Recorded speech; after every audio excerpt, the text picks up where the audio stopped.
What do you think? Well, I think I can hear you, Paul. I think I can hear you too. All right. I hope the viewers can hear us. Well, I sure hope so too, and let us know if you can't. My name is Guy Page. I am the editor of the Vermont Daily Chronicle. I'm here with Paul Bean, our social media director. Oh, we got a little bit of the sound feedback. Yes, we do. Where is that coming from? Well, hold on one second. Okay, we have it figured out. It's the dreaded 3-second delay. Well, sometimes, we're getting this thing down. We're starting to figure out how this works, and it's not exactly easy for anyone. For anyone out there wondering, there's a lot of moving parts, a lot of technology involved, but it's a lot of fun. Fortunately, I have someone here who has a clue, because I have none. I'm not so sure that's fair. Okay. But anyway, welcome. All right. So, no feedback?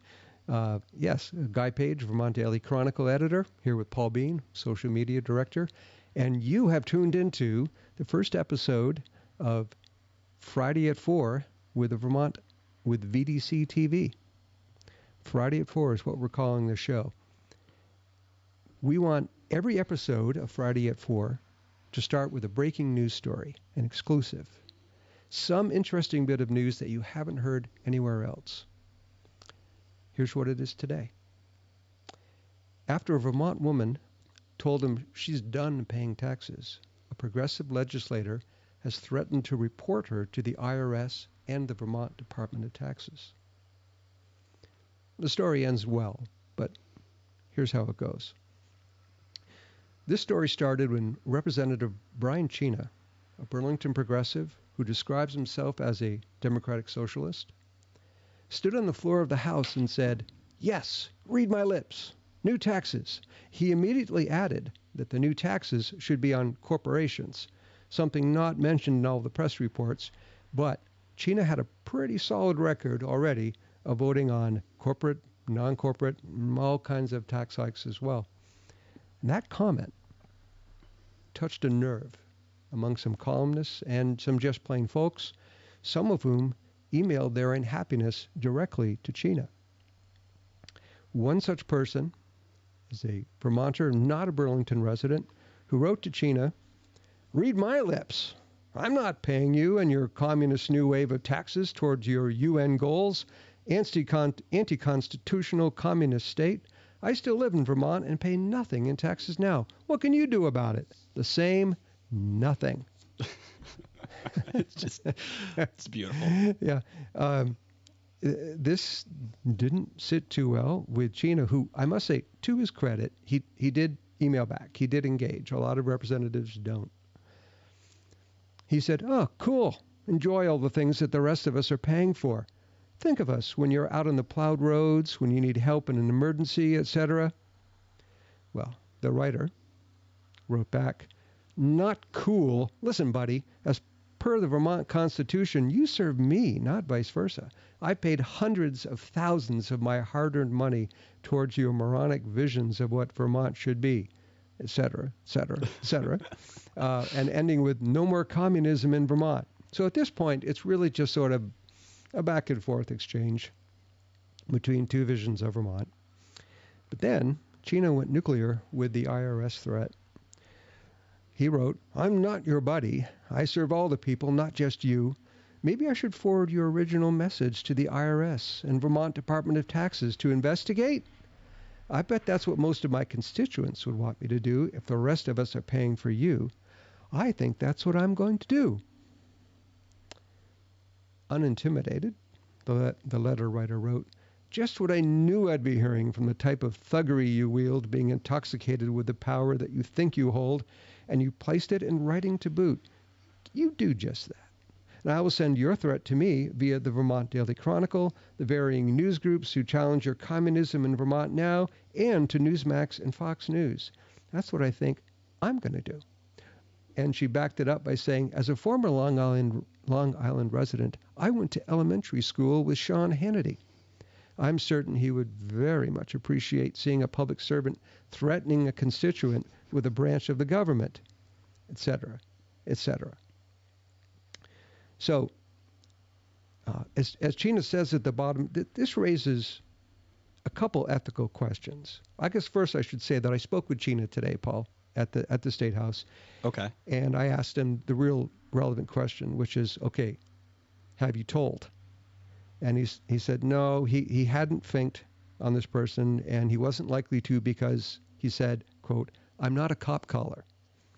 He doesn't. He's not. He doesn't. Are you saying that he doesn't? Wow.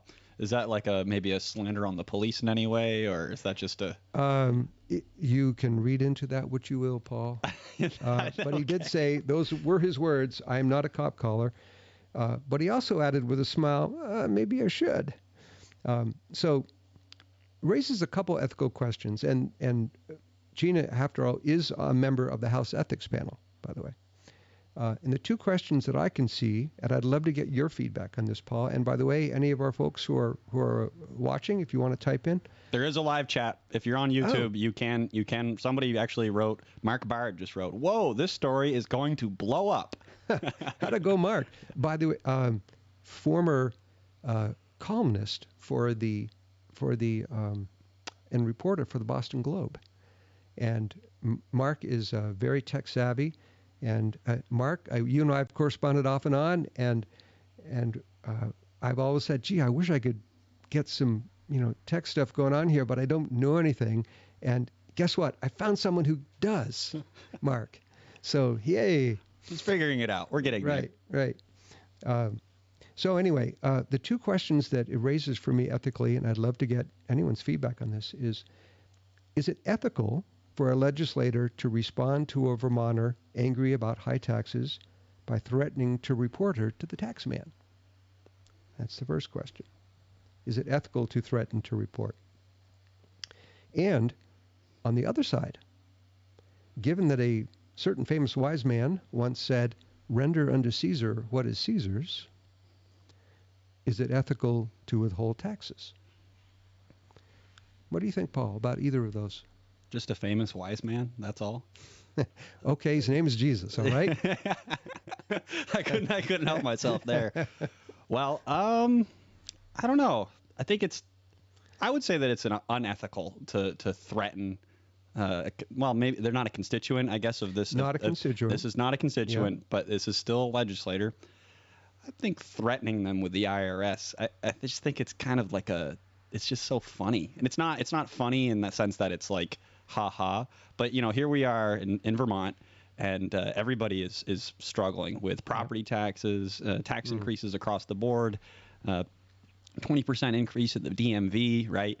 And here you have a legislator threatening to get a Vermonter in trouble for not paying their taxes. And I just think it's a lack of understanding from this legislator of like what people are actually dealing with. And I don't know anything about the background of this Vermonter. I don't know where they come from financially, if they have money, if they don't, if they're working even. But at the end of the day, I think it's bad taste to threaten to contact. What I do know about this person is married, retired, not a person of great means, has done a lot of public service, was on a planning commission for a long time, and a good citizen kind of person who is now living on a probably more or less kind of fixed income and is pretty concerned about taxes. So I have a response from the chat here. Kayla Morvan writes, "No form of threatening is ethical." And I think that's an interesting point. And I don't think it's not a physical threat by any means. No. But it's still a threat saying to some voter, there's supposed to be like a separation there too between the taxes, the actual paying of taxes, and the legislators. And where is that separation, Guy? What is the because right then it kind of goes into that communist mafia style using the law as a way to enforce an ideology. So where do you draw that line? Show me the problem, I'll show you the law. Exactly. Right. I would say that if I were a legislator, I'd be really careful about making that kind of report to someone, especially with a constituent, not a constituent, but a voter who, in somewhat good faith was airing frustrations, and perhaps not always terribly tactfully. but was, had a legitimate beef that, gosh, these taxes are high and they're getting higher, and here you are saying, read my lips, more taxes.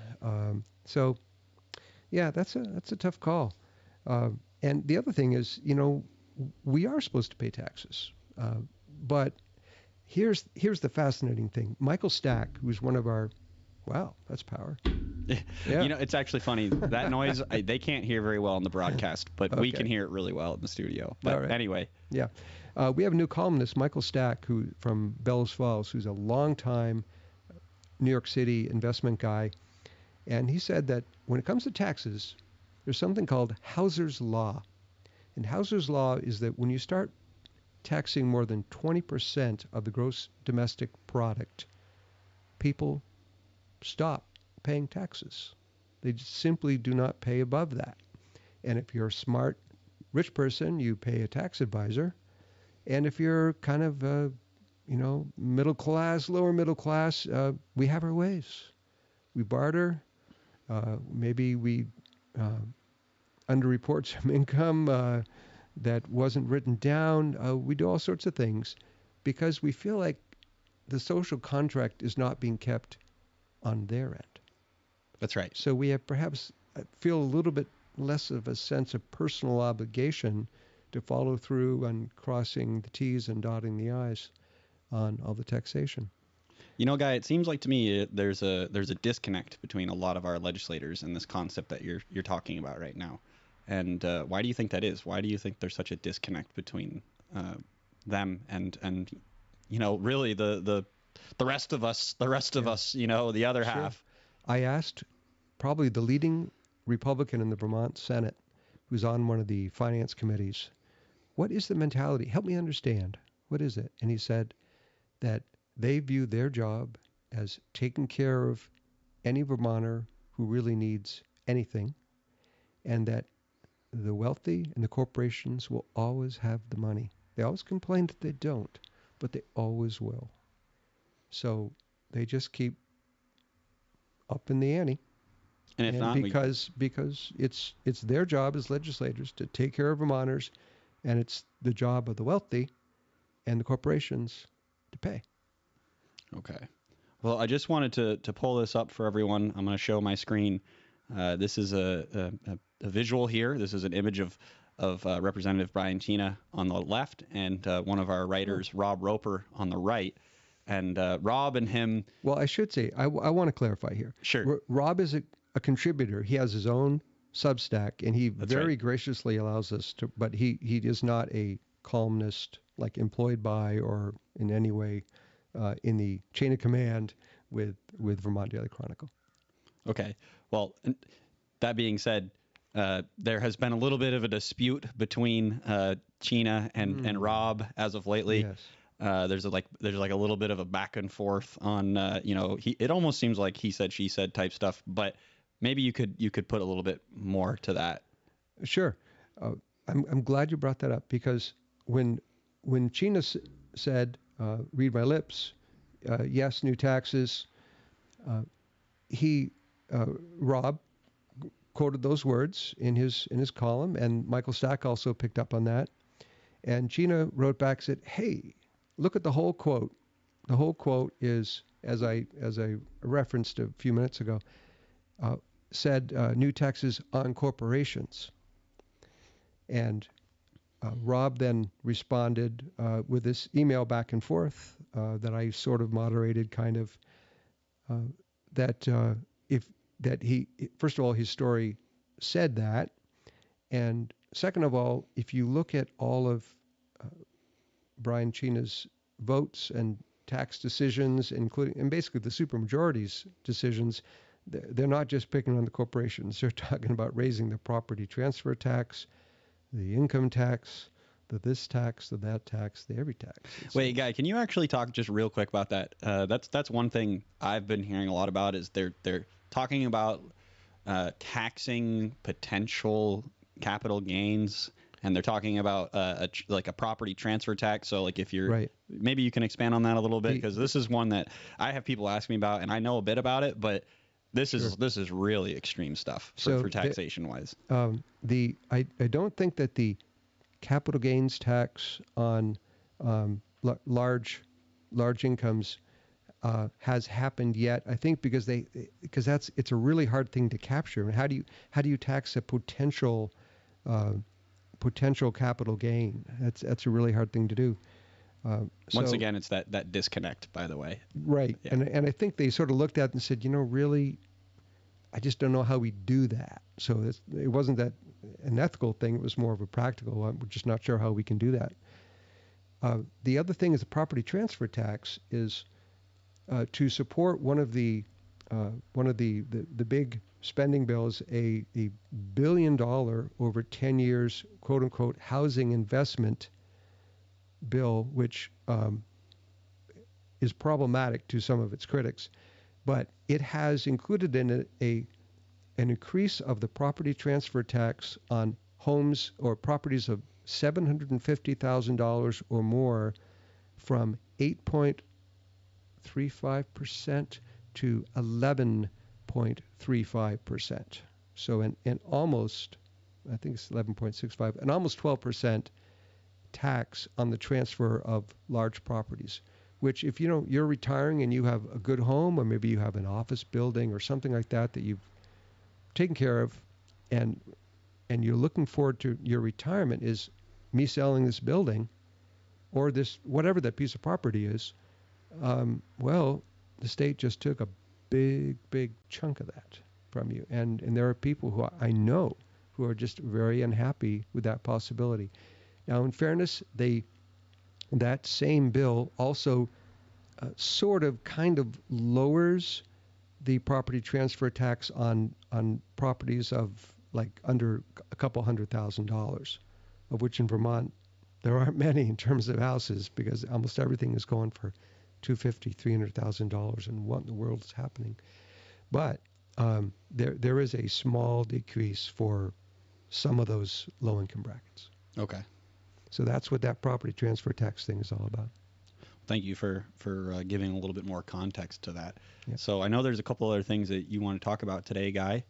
And I do have some comments from the chat. Colby Lamarche writes, Vermont needs to reflect and revisit its relationship with liberty, particularly the state's corrosive and unrestrained form of positive liberty.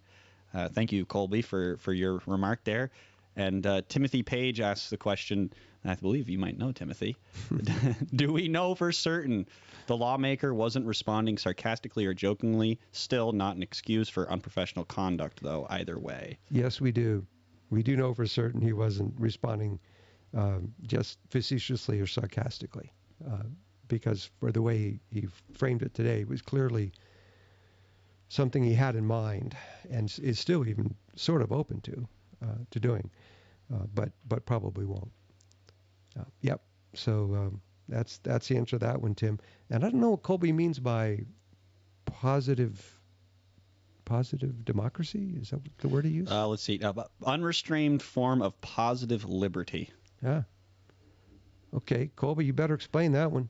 Yeah, Colby, we need a little bit more of an explanation there. I'm not quite sure what you mean, although I kind of like it. Okay. And then Rob Williams writes, remember that Vermont, Rob Williams Media writes, remember that Vermont was once its own republic, 1777 through 1791, and decentralism. Thank you, Rob, for that comment. So we had all sorts of things we wanted to talk about. One of them was the wondering if the way the legislators who, for the first time, Paul, I'm getting op-eds, commentaries submitted by the Democratic supermajority, by their leadership, saying, hey, what about this? What about this? Basically pointing fingers at the governor, yes. Saying, boy, he's got it all wrong, and he's really not helping out. And one of the governor's aides today was speaking to you and I, and what was the word he used for that, Paul? I believe he said flailing. They were flailing. They're flailing. Huh. Can you give a little bit of a description of that word, Guy? What does that word mean? We're making a lot of sound and noise and hoping that it deflects attention elsewhere to someone else. Really just sort of throwing information out there. And we are publishing these releases that they've sent us, and because we think that all points of view are important, Absolutely. And we encourage people to look at them and to comment, and we know they already are because we see it in our comment section. It is one thing, by the way, the Chronicle does. So we have a very lively, active comment section. Yes, we do. Anyone who wants to can comment, and we encourage you to do that. And for that matter, by the way, anybody that wants to come on this show, well, not literally anybody, but people from the entire political spectrum, we want you on here, and we're open to it. Right. And don't think that this is just for us, right? Right. We want as many voices to be amplified as possible. And that is the truth. Hey, we've only got about 5 minutes left of our 30-minute program. Our schedule is shot to heck here, but I want to take the last 5 minutes because you, Paul, are involved in something fascinating tomorrow that you are going to be speaking on, and something that no one is thinking about all this stuff, but you have for a long time. And tell us about it. Yeah, so tomorrow I will be up at Ignite Church in Williston for a geoengineering resistance gathering, which for people that are not familiar with geoengineering, what that term means is, the large-scale manipulation of the climate and or weather. Paul, first tell us when it's meeting. Oh, yeah, the meeting tomorrow is from 1 to 4 p.m., and I believe that's on South Brownell Road. I actually don't know the exact address. It is. Yeah. Sorry, folks. Yeah. But I'll be there speaking. I'll be there representing our Geoengineering Age organization. I've been involved with, probably since 2020. And I'll be there presenting an article. Actually, I have the article here. I'm doing a little studying on it. It was published in an Italian magazine. I believe it's the only place you can get this stuff published, I guess, is Italy. I don't know. Called Nexus, and it's by J. Marvin Herndon. J. Marvin Herndon is our Geoengineering Age's nuclear geochemist, and the man is an absolute genius. He is somebody who's made discoveries, for example, on the Earth's core, and how the Earth's core and the contents might not be exactly what we think it is, and how there's evidence that it's a nuclear reactor, and it can be described as that. Right, I've heard that. And that's what emits the electromagnetic frequency from the planet, because we do have a giant magnetic field that it's really like a protective layer more than anything. But anyway, so Marvin is a real smart guy, and I'm going to give a little bit of a historical background on geoengineering. There's a lot of people that, since the dawn of humanity, we've dreamed of modifying the weather, right? If you could make it rain during drought, wouldn't that be the greatest thing? And they maybe even used to pray for stuff like that, and maybe they still do. But so anyway, so there's a lot of history there. It's the weather has been used as a weapon in multiple instances. One of the most commonly known is Operation Popeye in Vietnam conflict. The United States made it rain over Cambodia for months and months at a time. I think they did it for a total of like 6 years. I thought that always happened anyway in the monsoon season, but no, they extended it or something? Well, they extended it, and they were able to make it much, much worse. Oh, boy. And I believe it's by Gordon F. MacDonald. He wrote kind of like an explanation of how well this went for them. And I can't remember the exact quote in this moment, but he basically said that we can make it rain so well, but we don't really have control of, like, it just gets out of control, essentially. It just pours. And I don't know, I obviously was not alive during Vietnam, but I do know of a lot of veterans that were there, and man, they talk about the rain. Yeah. Anyhow. So why does it matter now?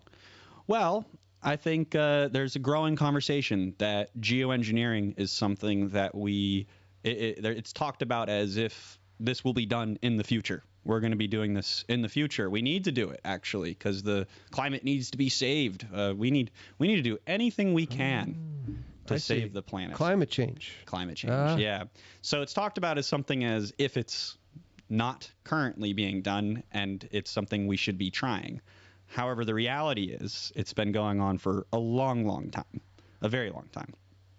And most prominently, during the 1960s and post-Manhattan Project, right? That's when the United States military basically figured out, and for that matter, all of the intelligence agencies surrounding that project, they basically figured out how to compartmentalize scientific studies, scientific experimentation, whether it's military technologies or private technologies. However, they take that model of the Manhattan Project, and they said, okay, this is something we were able to keep quiet, and we had hundreds of thousands of people working on this project. And they did. And they kept it quiet. They sure did. And when you just think of nuclear bomb, for example, in some ways that is a very early form of geoengineering. I mean, you're talking about changing, at least in a 50-mile radius or more, the entire environment.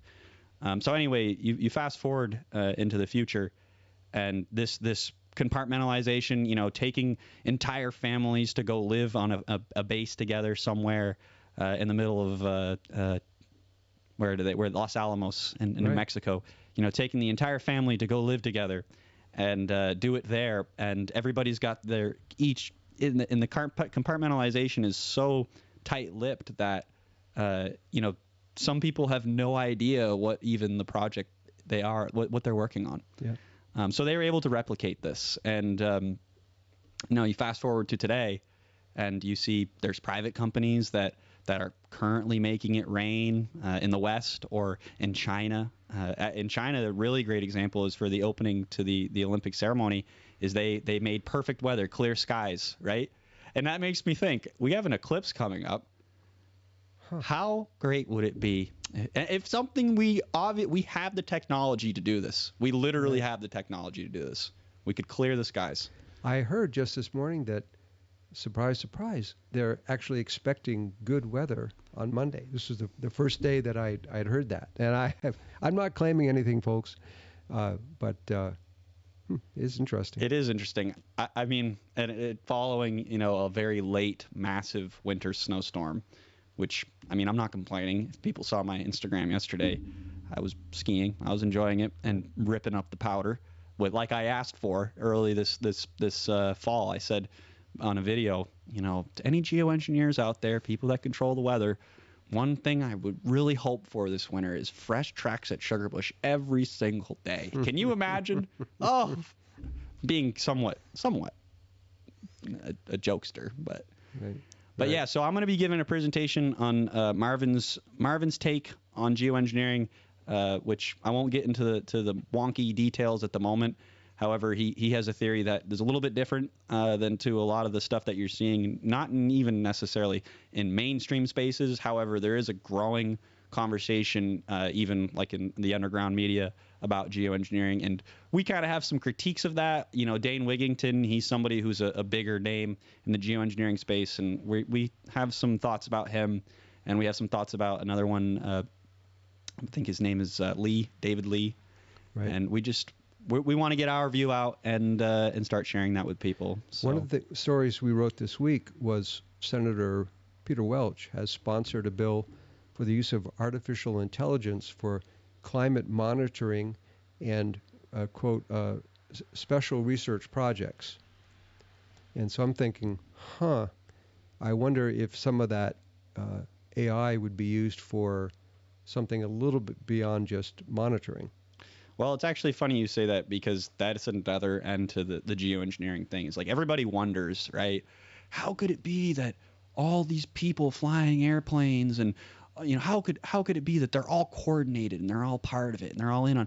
Well, what you just mentioned, this AI and the computer technology and the advancements, the rapid advancements of these technologies, especially today with AI, that's one way that they can get around having to use a lot of people to make it possible. And when you have the entire world's air traffic on radar, which they pretty much do, they can do a lot with that. So I'll be talking a little bit about that tomorrow, and really just trying to put some word out there of what geoengineering is, and the fact that we have people in Vermont that are meeting to talk about it is such a big deal. It's a huge step. I remember 2 years ago, and even now, I talk about it with some of my friends, and they're just like, dude, you are insane. Like, what is wrong with you? You think the government is controlling the weather? And I get it. It's a weird topic, but I mean, it's something that needs to be talked about. Bill Gates and Bill McKibben are both talking about that now. So exactly. Yeah, it isn't a. That's one thing I've learned, Paul, by sort of listening to you talk about this and reading some stuff on it. That it's there are people who are paranoid and have no information at all, and who are really tinfoil hat type folks who follow this. That's me. Well, I'm just kidding. But there are also, as with many things, there are also people who take a more nuanced, informed point of view and are seeing perhaps the beginning of something that is going on that we don't know about yet. I actually think that's a really good way to frame it, because there's a lot of people, in this topic, I think and that's where my judgment of, or at least criticization of Dane Wigington is, he pushes the subject, but it's filled with a lot of like fear mongering and stirring up, anxiety. It's similar to the climate crisis type behavior. So it's a lot of like tinfoil hat conspiracy type, like this is totally out there, insane. But Bill McKibben's talking about it, and he's arguing it's something that we're inching towards. For people that don't know, Bill McKibben is also a Vermonter, and he's the founder of the organization, or one of the founders, I believe, of 350.org, which is a climate organization. Big climate guy. Big climate guy. Yeah. So anyhow, I won't go too deep into this because I know we're trying to end the show here. Yeah. However, hope to see you there tomorrow. Great. Yeah. Okay. Well, so folks, thank you hanging in there with us for our first half hour, first episode, and we will see you next week, Friday at 4. Guy Page, Paul Bean, so long. This has been a